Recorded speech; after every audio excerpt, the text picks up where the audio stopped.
So everyone who's paying any attention at all knows that more people are coming across the U.S. border from foreign countries illegally than any time in American history, and that the American population is changing faster than any time in the last 250 years. And that's not just true for the border states, Arizona, New Mexico, California, Texas.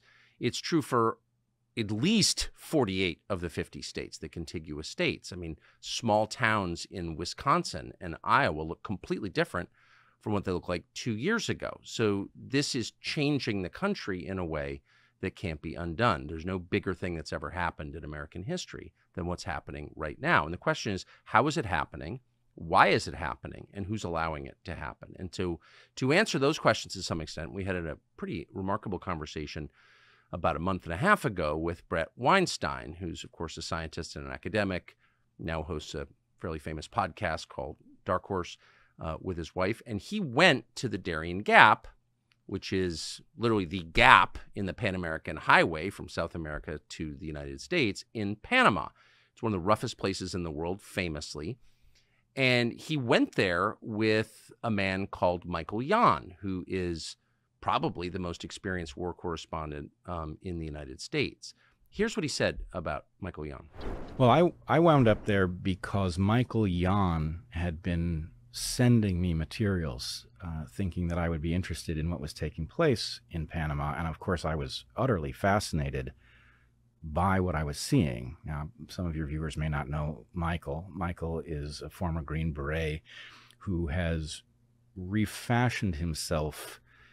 Well, the last time I was on your program, I talked about Goliath. Yes. And if there's a Goliath, there's a David. And I would argue that Michael Yon is like David's eyes. He's been traversing the world trying to understand a story that as yet has no name. And that story is partially in the Darien of Panama, and it's all sorts of other places, including in various UN installations. There's some story that is difficult to piece together, and he's been physically traveling to all of its various epicenters and showing people. So a year ago, it would have been pretty hard to find an English speaker who had been to the Darien Gap. Again, it's famous, this region is famous for being the most lawless and dangerous place on planet Earth. Michael Yon has now spent about 6 months in the Darien Gap shooting film, interviewing people. We're going to show you a lot of what he's found during the course of the interview you're about to see. But one piece of tape that caught our eye, kind of remarkable, a town of about 300 indigenous people, only about a dozen working toilets, deep in the jungle, completely overrun by thousands of migrants from all over the world, including Africa and Asia. Watch.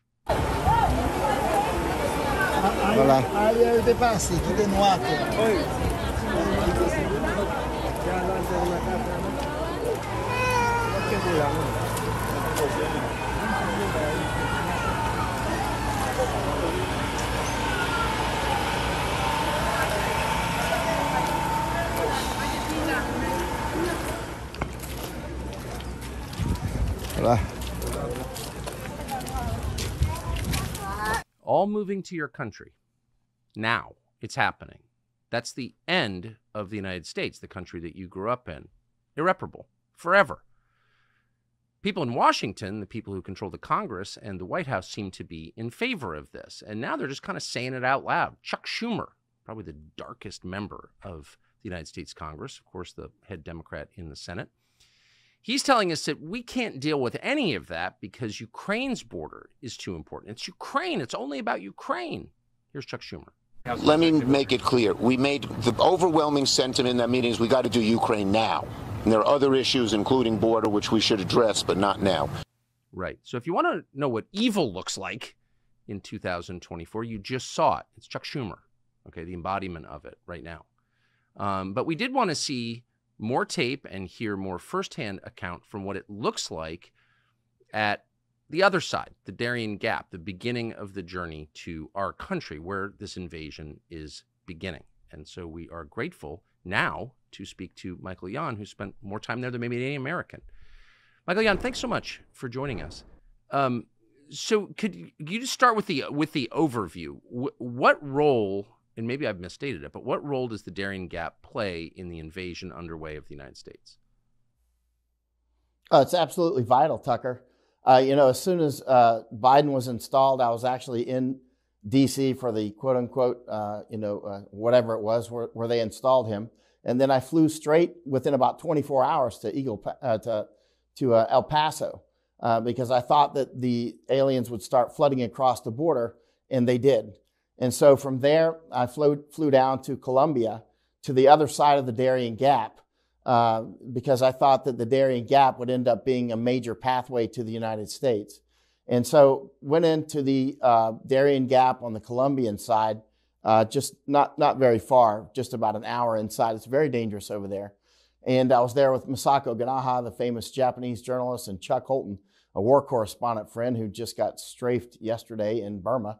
But so we were out there in the Darien Gap on the Colombia side. We then flew over to Panama and went down into the Darien Gap on the Panama side. And so I recognized this would likely be the major invasion route of the United States. And so I just started spending a great deal of time down there. I got to know many of the Imbara Indians and Kuna Indians and others down in the jungle. And I started mapping out the pathways that they're coming in, getting to know members of the government and that sort of thing. Now, keep in mind, a lot of people have no idea who I am, but I've spent most of my life downrange out overseas. I am an American, born and raised, was in the U.S. Army, that sort of thing.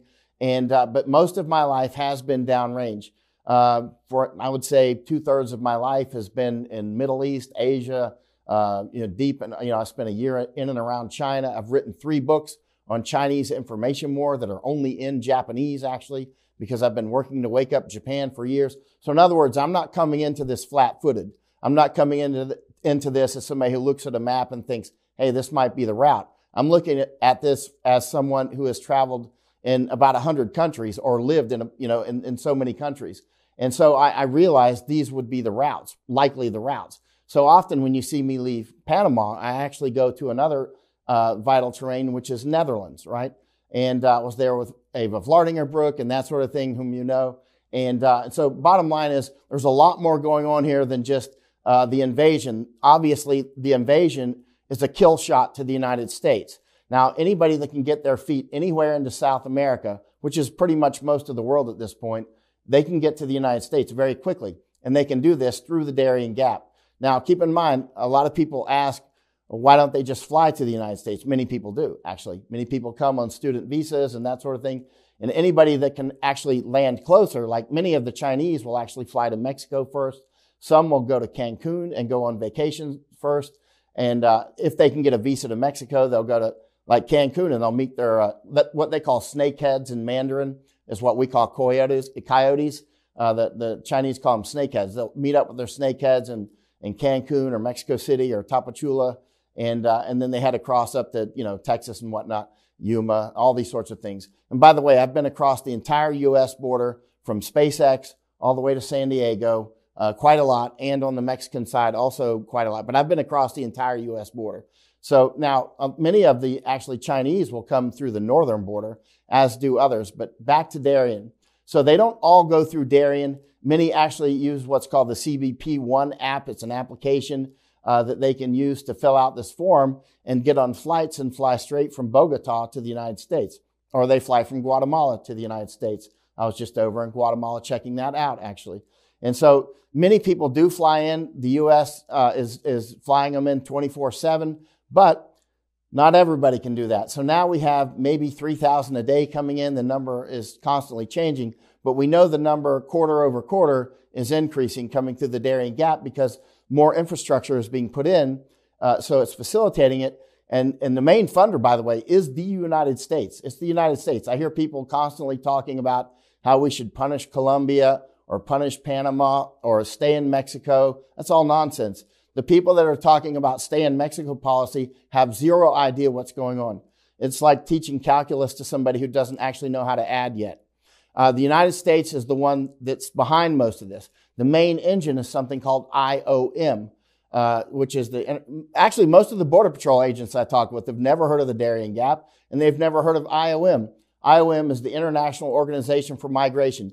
That's the main engine that is doing this, right? They are part of the United Nations. They have a big office down in Panama at the City of Knowledge. It's right on the Panama Canal, actually. and there's more than 5 dozen NGOs down there, IGOs and nonprofits. The main one is IOM. You can see people going through airports every day across the United States and Europe and Asia as well with IOM tote bags and that sort of thing. But IOM actually has probably the best office space in all of Panama. It's in Building 110 at the City of Knowledge. I was just there about 7 days ago. And it's right, they fly their flag. The City of Knowledge in Panama City used to be Fort Clayton. All the veterans of Panama know what I'm talking about. Fort Clayton was the U.S. Army South headquarters, right? Right. That's one of the most vital pieces of terrain on planet Earth. There's almost no place on planet Earth more important than that little speck of land that overlooks the Miraflores Locks, Panama Canal, the Panama Canal Railway, and the Thatcher Ferry Bridge. The Thatcher Ferry Bridge is the bridge for Highway 1 that goes all the way down from, the tip of South America up to Colombia. And then there's that gap. That's why they call it the Darien Gap, because there's a break in the road, which they're about to hook together. And then that goes all the way, that road, and Brett Weinstein talked about it on your show. Brett did excellent down there, by the way. And that man loves the jungle. But that highway goes all the way up to Prudhoe Bay, Alaska. And so that's a key highway. So you've got Panama, such a vital piece of terrain, because first of all, the Panama Canal, and secondly, the Panama Canal Railway is important, believe it or not, and that road, and Panama, just the location is vital. Now, we need the Panama Canal for trade, for one thing, but we also need it to get our Navy through, right? And so we're slowly losing Panama. The NGOs that are causing these invasions, like IOM, HIAS, Catholic Charities, and so many more, are also taking over governments. Now, wait, may I ask you to pause? May I ask you to pause for a second? It sounds Yes, like from your reporting that the NGOs and the UN are vital. Like that, this wouldn't be happening without them. So let's just pause, if you don't mind, and explain. You just mentioned 3. You mentioned the UN Agency for Migration, the one devoted to destroying the United States. What are the second 2? One was Catholic Charities, and what was the middle one? Oh, there's at least 250. But in City of Knowledge, there's at least 62, 63. I've got somebody doing a study on them now. But the HIAS is one. That's the Hebrew Immigrant Aid Society. And that's actually, interestingly, Doug McGregor, whom you've had on your show, told me back when, he said,